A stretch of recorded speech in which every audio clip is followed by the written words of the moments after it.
ഫുട്ബോളിൽ ഇംഗ്ലണ്ടിന്റെ Stephen Gerard എന്ന ഒരു മിഡ്ഫീൽഡർ ഉണ്ടായിരുന്നു. അപ്പോൾ പലപ്പോഴും സ്റ്റീഫൻ ജെറാർഡിന്റെ അടുത്ത് ചോദിച്ചു, നിങ്ങൾക്ക് എങ്ങനെയാണ് ഒരു മികച്ച മിഡ്ഫീൽഡർ ആവാൻ സാധിച്ചതെന്ന് ചോദിച്ചു. അപ്പോൾ സ്റ്റീഫൻ ജെറാർഡ് പറഞ്ഞ വാക്കിതാണ്, എന്റെ കോച്ച് പറഞ്ഞത് നമ്മൾ മിഡ്ഫീൽഡിൽ എപ്പോഴും ബി ഓൺ ഫയർ എന്നാണ്. അതായത് നമ്മൾ തീപ്പന്തം പോലെ ആയിരിക്കണം. തീപ്പന്തം എന്ന് ഉദ്ദേശിക്കുന്നത് നമ്മൾ എപ്പോഴും ജ്വലിച്ചു നിൽക്കണമെന്നാണ്. കാരണം മിഡ്ഫീൽഡർ ഒരു ടീമിന്റെ നെടുന്തൂണാണ്. കംപ്ലീറ്റ് അല്ലെങ്കിൽ ഒരു ടീമിന്റെ സെന്റർ ഏരിയ കോൺസെൻട്രേറ്റ് ചെയ്ത് ബോൾ സപ്ലൈ ഫ്രണ്ടിലേക്കും ബാക്കിലേക്കും സപ്പോർട്ട് ചെയ്യുന്ന ഒക്കെ പ്ലെയറാണ് മിഡ്ഫീൽഡർ. അപ്പൊ ആ മിഡ്ഫീൽഡർ ഒരു ഫയർ തന്നെയായിരിക്കണം, തീ തന്നെയാണ്, ഒരു സംശയമില്ല.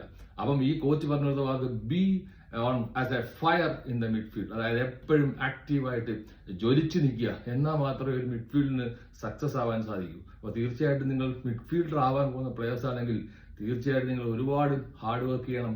ആ ടീമിന്റെ ലൈം ലൈറ്റ് ആയി മാറണം, ആ ടീമിന്റെ തീ ആയി മാറണം. തീ എന്ന് ഉദ്ദേശിച്ചത് ആ ഒരു ടീമിന്റെ സ്പിരിറ്റ് നിലനിർത്തുന്ന, ആ ഒരു ടീമിന്റെ കംപ്ലീറ്റ് ഗെയിം സ്ട്രാറ്റജിയും പ്ലാൻ ചെയ്യുന്ന, കംപ്ലീറ്റ് ആയിട്ട് ബോൾ സപ്ലൈയും ചെയ്യുന്ന ഒരു ചെയിൻ ബിൽഡർ തന്നെ ആയിരിക്കണം മിഡ്ഫീൽഡർ. അപ്പൊ സ്റ്റീഫൻ ജെറാർഡ് പറഞ്ഞ കണക്ക് be fire on the midfield, you will be a better player. ഫുട്ബോളിൽ ഇനിയും വ്യത്യസ്തമായ വീഡിയോ ആയിട്ട് കാണാം.